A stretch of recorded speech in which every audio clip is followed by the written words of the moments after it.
역시 카탈로그 컬러는 믿을 수 없어. 브라운 컬러 이렇게 다르다고? 와. 전자제어 서스펜션을 적용시켜줬다고?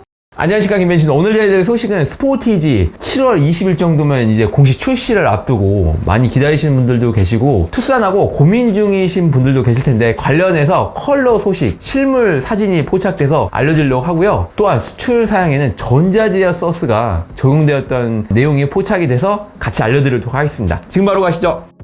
플러그인 하이브리드가 수출에는 적용되죠. 이미 출시된 투싼에도 유럽 사양이라든지 보면은 플러그인 하이브리드가 들어갔어요. 시스템 출력이 260마력 정도 합니다. 260마력이면은 엄청나지 않나요? 그래서 우리나라에는 이 플러그인 하이브리드 적용시켜 줄지 좀 궁금하지 않나요? 그런데 출시된 가능성은 사실 상대적으로 좀 낮고요. 왜냐하면 기존의 혜택이 좀 많이 축소가 됐습니다. 자세한 게 표를 한번 만들어 봤는데 한번 보시면 이 하이브리드하고 플러그인 하이브리드가 있습니다. 기존의 이제 하이브리드 같은 경우는 소형, 중형, 대형으로 각각 좀 차이를 두어서 기준이 다릅니다. 그런데 이 플러그인 하이브리드 같은 경우는 일괄적인 기준을 만들어서 연비가 18.0km 이상이 되어야지 되는데 사이즈, 출력 이런 거하고는 아예 기준이 없는 거죠. 그냥 일괄적으로 적용되면서 기존의 혜택 자체도 하이브리드하고 거의 동일하게 올해부터는 바뀌었습니다. 기존에는 이 보조금이 약 500만원 정도 있다고 하는데 올해부터 그게 좀 없어지면서 혜택도 줄고 하이브리드하고 가격도 오히려 높은데 구매할 메리트가 거의 없어졌다고 보시면 되는 겁니다. 그래서 제조사 입장에서는 우리나라에 플러그인 하이브리드를 출시할 가능성은 좀 더 낮아졌고요. 하이브리드 같은 경우는 올 7월부터 소형에서 중형으로 1.6 가솔린 터보, 포티지, 산타페, 투싼, 소렌토 이런 차종들이 다 이제 완화된 기준을 적용받기에 혜택을 받게 되는데 일반적으로 사륜 같은 경우는 소렌토라든지 산타페는 받기 어렵고요. 스포티지나 투싼 같은 경우는 이제 받게 될 가능성이 거의 확실시 되고 있고요. 이런 식으로 완화된 기준을 받게 되면은 개소세 혜택 143만원이 이제 줄게 되고 차를 사면서 취등록세 40만원 감면이 있으니까 약 180만원 정도의 혜택을 받게 되는 거라서 기존 대비 좀 좋아졌다고 볼 수가 있습니다. 그러니 이제 더욱더 플러그인 하이브리드는 이제 찾는 소비자들이 줄어들게 되는 것이죠. 자, 또 하나는 전자제어 서스펜션이 수출 사양에 적용되는데 이제 하이브리드하고 플러그인 하이브리드에 적용됐습니다. 이게 가변된 번데 롤링하고 피칭을 기본적으로 좀 잡아주고 K8 같은 경우는 3.5 가솔린 자유느끼 엔진에 적용시켜줬는데 스포츠 모드일 때 각각의 세팅을 좀 다르게 하면서 좀 더 이제 유연하게 각각의 환경에 맞춰서 서스펜션의 댐핑력을 조정한다고 보시면 될 것 같습니다. 근데 이 사양이 우리나라 스포티지에 적용될 거냐라는 거는 좀 후반부에 좀 쭉 정리를 한번 해보겠습니다. 자, 그리고 센터 사이드 에어백입니다. 그리고 유럽 수출 사양에는 기본적으로 적용됩니다. 왜냐하면 이 법규이기 때문에 그래요. 그래서 측면 충돌을 받게 되면은 운전사가 조수석에 이제 앉승자가 머리를 부딪히는 이 상해를 이제 막기 위해서 좀 더 안전적인 측면에서 넣어주는데 표로 한번 만들어 봤습니다. 에어백 같은 경우는 6개부터 10개까지 우리나라에 다양하게 넣어주고 있는데요. 6개 같은 경우는 기본적으로 운전석, 스티어링 휠, 그 다음에 대시보드 조수석, 그리고 시트의 좌우 측면에서 나오고 있는 게 있고요. 그다음에 도어 쪽에서 이제 커튼 에어백, 뭐 전복했을 때는 또는 측면 충돌 받았을 때 안전하게 해주는 게 요 6 에어백. 국내 법규로 이렇게 대부분 이렇게 6 에어백이 적용이 되어 있습니다. 근데 이 유럽 수출 차종에는 이 시트의 센터 사이드 에어백, 방금 말씀드린 게 의무적으로 적용이 되게 돼 있죠. 8개의 에어백이 이제 무릎하고 센터 사이드 에어백이 적용되고 9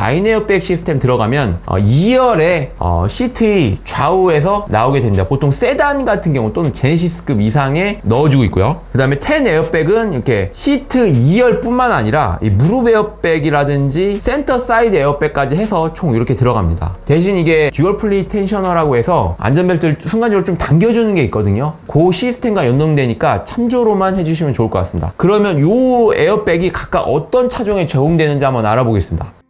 스포티지, 투싼, 아반떼, 뭐 아이오닉 5, 뭐 산타페 TM, 뭐 SM6, QM6, 코란도 이런 차종에 적용되고 있고요. 7개의 에어백은 뭐 카니발 스타리아에 적용되어 있고 아이오닉 5 유럽 사양, 투싼 유럽 사양에 이 센터 사이드 에어백이 들어가면서 적용되어 있습니다. 에어백이 8개 들어가는 거는 소렌토, EV6, GV70과 같이 SUV 스타일 차종에 적용되어 있다는 걸 알 수 있고요. 보시면은 EV6 아이오닉 5가 6개와 8개로 좀 차이를 두고 있다는 걸 알 수 있어요. 기아 쪽은 웬만하면 이 유럽 벽구 사양을 최대한 가지고 와서 국내에 일원화 시켜주고 있는데 아이오닉 5라든지 산타페 TN 같은 6개 에어백이거든요. 좀 차이가 있습니다. 중형 세단 이상부터는 9개 이상이 적용되는데 대표적으로 2열의 시트 좌우에 적용되어 있습니다. 보시면 소렌토, K8, K5, 그랜저, 팰리세이드, K9, 렉스턴 이런 차종에 적용되어 있고 10 에어백 시스템 같은 경우는 방금 말씀드린 이 무릎 에어백에 추가적으로 센터 사이드 에어백이 들어가는 거죠. 그래서 이제 G90을 비슷해 이 제네시스급에 적용된다고 보시면 될 것 같습니다. 말리부에서 쉐보레는 특히나 이제 미국 법규를 많이 따르기 때문에 조수석 무릎에도 에어백이 있다는 게 이제 특징이라고 보시면 되고요. 이렇게 벤츠에서는 이 2열에 이렇게 에어백이 있고 ZF-에서 개발한 차량 외부에 있는 것도 있고요. 현대 모비스에서 개발한 이렇게 썰루프 에어백도 있습니다. 그 다음에 운전석 조수석에서 좌우측에서 같이 이렇게 전개되는 에어백 있죠. 이게 센터 사이드 에어백이 이쪽 하나라고 보시면 될 것 같습니다. 볼보에서는 외부에 충격을 받았을 때 머리 상해를 방지하기 위해서 이렇게 고니에서 전개되는 에어백도 있고요. 포드라든지 벤츠에서 쓰는 이 탑승된 아이가 좀 더 이제 안전하게 시트벨트 전개 에어백도 적용되고 있습니다. 자, 그럼 다시 본론으로 돌아가서 수출 사양에 적용되었던 게 어떤 게 있는지 한번 알아보겠습니다. 보시면 이제 X라인하고 GT라인이 출시가 될 예정이라고 하는데요. 수출 사양이에요. X라인 같은 경우는 이제 스포티지가 있죠. 그리고 GT라인 같은 경우는 EV6에서도 있습니다. 마치 N라인처럼 이제 실내라든지 실외에 좀 더 특별하게 스페셜 디자인이 들어가는데 보시는 사진은 투싼 N라인 사진입니다. 스웨이드 시트가 적용되고 전체적으로 스포츠 버킷형 느낌이 납니다. 그래서 좀 더 이제 선회할 때 몸이 쏠리는 것을 이 미끄럼 방지를 하기 위해서 이 스웨이드 시트를 넣는데 상당히 이제 스포티한 느낌을 볼 수 있고요. 이런 거는 아마도 X라인 같은 경우는 이미 스포티지에는 그래비티를 통해서 이제 넣어줬고요. GT라인처럼 좀 더 스포츠성이 더 강한 거를 나타내는 거는 아마도 별도로 출시될 가능성이 있긴 한데 확실하진 않습니다. 그리고 크레라고 하만이 있는데 수출 사양에는 하만, 특히나 하만을 넣어주고 있고 내수 사양 같은 경우는 크레를 넣어주는 걸로 확정이 되어 있죠. 이런 부분 좀 아쉽긴 합니다. 다음으로는 수출 사양들이 내수에 적용될 가능성에 대해서 간단하게 좀 알아보겠습니다.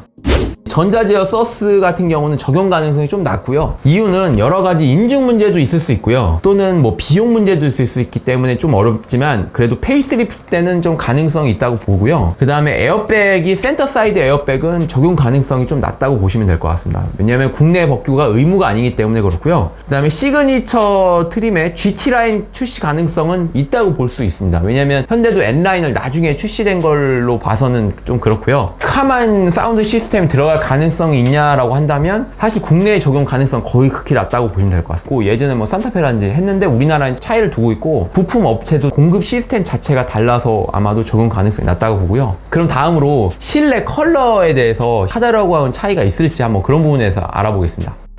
이 사진은 이제 예전에 구형 스포티지 같은 경우는 이 브라운 컬러 이렇게 생겼죠. 사실 이번에 나오는 브라운 컬러는 좀 차이가 있다고 보시면 될 것 같아요. 좀 더 밝고 좀 화사하다고 볼 수 있는데 K3 같은 경우는 이 카다로그 사진입니다. 이렇게 실제로 나왔을까요? 아니죠. 실제로 사진 찍은 거 보면은 이런 식으로 뭔가 오렌지 브라운 같은 느낌 좀 밝은 톤으로 나왔어요. 그래서 카다로그와 실물 컬러는 좀 다르다는 거를 좀 아시면 좋을 것 같고 실내 컬러도 선호합니다. 스포티지 보시면은 1위가 이제 블랙, 그레이, 브라운인데 실제로 어떨까라는 부분인데 실제로 이렇습니다. 밝은 오렌지 브라운 느낌이 나죠. 이런 느낌도 있고요. 이런 사진도 있고요. 근데 이 사진 보시면은 좀 다릅니다. 어떤가요, 여러분이? 약간 톤 다운된 느낌이 있어요. 카다로그 사진하고도 조금은 차이는 있지만 앞서 공개된 K3 실물하고도 좀 차이는 있습니다. 그래서 실물 사진도 조명에 따라서 좀 차이가 있다는 것을 이렇게 알 수가 있습니다. 더 자세한 디테일한 사진은 이렇게 돼 있죠. 어떤가요, 여러분이 느끼시기에는? 그 실내 브라운 컬러를 그러면 왜 이렇게 넣어줬을까라는 부분인데